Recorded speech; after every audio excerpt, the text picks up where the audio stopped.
Kang Lina mo itama nimo. Oo. Beauty. Ang sa mo to Sleeping Beauty mo siguro to. Tuloy. Napo dito dito. Tulog. Sleeping Beauty dito. Aman maningog tulog mo. Sige, supunta. Sige, ang ulong sa Ginoo nga atong malandungan.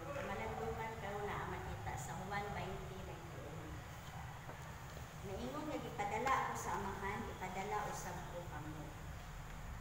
May ampo sa ta, Ginoo gamanan.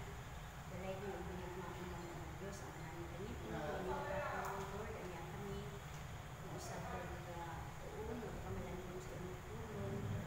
Nandiyan Ginoo nga apart kami. Lating aramihin. And yes, Lord, ang imong kahon, tabang sa kong sa ilang espiritu, ay ka-open sa among sa laputan, sa kanang sa tabanin ng Lord, ang ilagan Lord, na Ginoo Lord nga sayo na namin usaptan. Tabanin Ginoo ang sa ko, ang pamunaw, ang kasabot ko sa pagod mo na alam ko sa iligtas ng Ginoo, ang sa pangalan ni Jesus, ang Ginoo ng Diyos. Amen. So, nasa Juan 20:21 mo, ipadala ako sa amahan, ipadala usab ko kamo. So, niangin na ba kuno ka sa imong kinabuhi nga nakadawat kag mensahe nga nakakausab sa imong kinabuhi? Sa man ang mensahe nga nakakausab sa imong kinabuhi. Atong human si Jesus na namatay, ang iyang mga tinun-an dili diya basta-basta ang gibati ato sa ilang panahon kay ang ilang Ginoo, ang ilang leader matay na si Jesus nibiya sa ila, so dili tulali man ilang gibati na hadlok sila, nagtago-tago sila, no sila sa kabalaka kay nibiya na sa ila ang ilang pagkatawhan tukal gid ato kay sao na lang wala na si Jesus, no? So apan human sa pagkabanhaw ni Jesus ato, di ba ningon siya nakita siya sa iyang tinun-an, ningon siya nga kalinaw alang kaninyo. Yan na siya. Muto pag istorya ni Jesus ana nga kalinaw alang kaninyo. Kato nga mga pulong nagtangag sa kanang nagdala ba og usa ka misyon ban ang sumpay ana katong ni context nga namatay si namatay nga napanhaw si Jesus nga nagpakita sa iyang tinunan mo yung context sa aming verse. So niingon siya kalinaw alang kaninyo. So nagdala siya og misyon sumpay sa iyang pag-ingon niyang kalinaw alang kaninyo. Dayon niingon siya nga maingon nga gipadala ako sa amahan, ipadala usab ko kamo. So kita ingon nga si Jesus ipadala sa amahan, kita pud ipadala pud ta ni Jesus. So naitulo ka butang nga atong hinumduman ang tuklo, no? Kung nganong gitawa, giandam ko no ipadala ta aron buhaton ang iyang misyon na. Gipadala kita uban sa iyang kalinaw mo na no sa verse sa Juan 14:27 nga nag-ingon nga ang kalinaw ibilin ko kaninyo.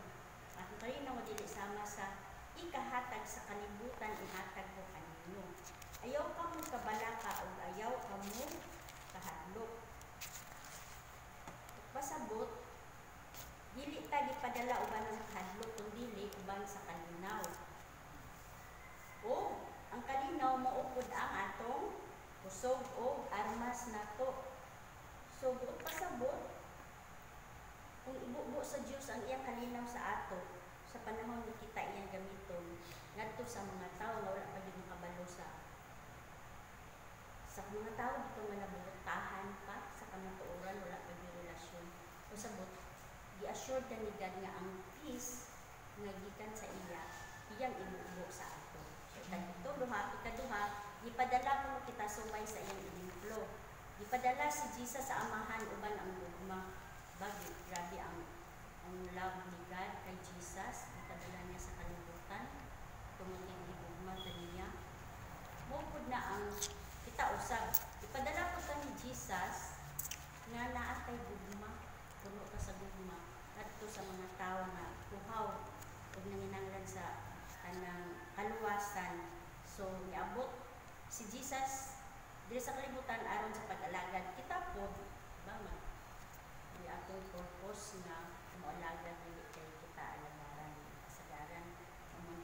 tawag ko sa mga anak sa Ginoo mo alaga dili alagaron.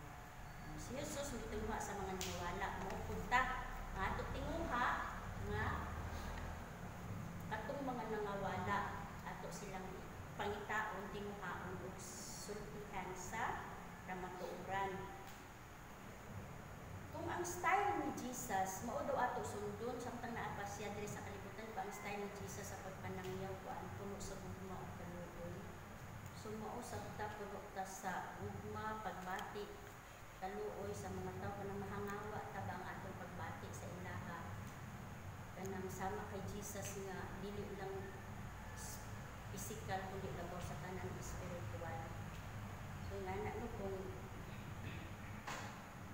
ang ato style sama kay Jesus sugod pasabot dili ra ta ma-discourage sa panahon nga wala bitaw nakaon ang atong gusto nga mahitabo halimbawa dito sa paradise na kailangan na nato mind mo sa puno sa Ginoo wala bitaw nakaon ka nang wala man ko ano ma-discourage sa no may ngana ba dili na lang guro sa sunod o sa bakaha kanayan ang style ang style ni Jesus sugi aghata nga subay daw sa iyang style ni Jesus kay anak ko style. So ikatulog ipadala kita uban sa iyang lahom. Ato sa basahon ang Juan 17:18 katong ipadala ko sila sa kalibutan sa mga ato imong ipadalangan sa kalibutan. So kinsa may ipadala sa God Jesus. So, si Jesus po, iya po tayo ipadala ngadto sa mga tao. So, ang ikatulog, ipadala kita uban sa iyang gugma. So, dili ta ipadala nga mag-inusara. Assure yun na God. Na ibubo niya ang iyang gahon sa ato. Ihatagan ta niya o spiritual na authority. Ang tanan ng mga anak-anak niya nga ready mo paggamit na atay spiritual authority. Grabe na nakapawal yung spiritual na otoridad na ginainan. So, ang atong kahunggikan sa pagkaila kay Kristo. So, dili sa kaugalingon nato kung dili sa pagkaila gikan kay Kristo. Grabe kitang assurance na gihatag sa Diyos sa kanato. No, kung kita mutuman sa ilusyon na gihatag sa ato, naagi assurance kung mutuman ta. So, kay nag-ingon man ang buhat 1:8 matun. Mupunsad na kaninyo ang Espiritu Santo kadawang kamo bahog o mahimo kamo akong mga saksi sa Jerusalem, sa tibuok Judea ug Samaria ug sa tibuok kalibutan. So naay pangutana sa ato karon. Asa ka gipadala ni Jesus karon? So asa ka gipadala? Sa life na kanan. Asa mo ta gipadala? Kita isa-isa ta. Sa silingan ba, anak? Pamilya giduna no? Sa silingan? Sa silingan. Sa trabahoan? Pamilya. Di na taguro mo na sa kung ano man natin sa simpleng kumaagi ang ato din silingan. Ang ato din pamilya sa pamilya no? Ang ato ma-priority sa society inaanaat kita. Aning society na po ulit na. Nung una kahinungdong mo lagi ka na si Charlie Kirk karon grabe ba yung balita na basta-basta karon. Kaya gitira mo niyang LGBT hindi ko na ang nakanayon lang sa iya kaya ang iyang kabright ba iyang gamit sa pastor. Aktivista mo na siya. Tapos Evangelist. Evangelist siya na. Grabe ka bright mo. Siya sa mga university. Ang iya target mga batanon yun. Kay mga grumbe, yun ang mga batanon. Pero naa siya sa mga university. Sa campus mo siya gitira. Pero ang siya. Pero pagka-istorya pa mga good siya before siya namatay, na ingon siya, di ba nga, what's yung naging, ano siya, kanang sikat ba? Ay, ingon siya nga, ingon siya nga, Holy Spirit of the Escape. Katumama siya mamatay isa daw ka pa, word. usa daw pa, mahinungdong lagi. Ang word niya na nasa ibang ka-word ng Iguan. Ganito na ako. So ito, Pastor, yung ilas na dito, before siya namatay, na mo'y nakapahagit sa ugandagan na convert. At sa umano si Inday sa iyang wali. Okay. Oh, para tuloy-tuloy. Mga ba kay society man good yun siya. Kung kita ba parehas sa iya ha. Grabe ang boldness niya no. Kay ang iya haging gikuan kanang mga batanon kanang about sa family, sa ang good relationship sa family, kanang mga homosexual, tira, kanang mga about yun kay Jesus nga na bisag asa sa bali-bali sa istorya ba ang ending sa istorya pagpasidungog ito kay Jesus. Bahin sa kaluwasan dito ang iya. Nice ang iya. So diha abot na ba diha ang ato ulibin no? Ang ato ulibin sa atong pag anong niyaw sa puno sa Hindi, kung di na nato kaya, maski sa social media, di ba, makashare tagkuan, dagan makabasa. So nabuhi ba ka?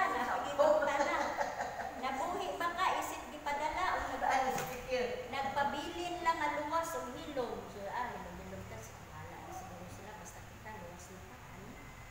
Nga na ba ang ato karakteristis na hilom luwas na dito ko? Hilom na lang ka, di na lang sa tamag. Tuan? Kung sa'yo nakababag sa iyong pagtubag sa pagpadala, sa may nakababag, family or imo yourself mismo, dili ka munggo. So, conclusion, dili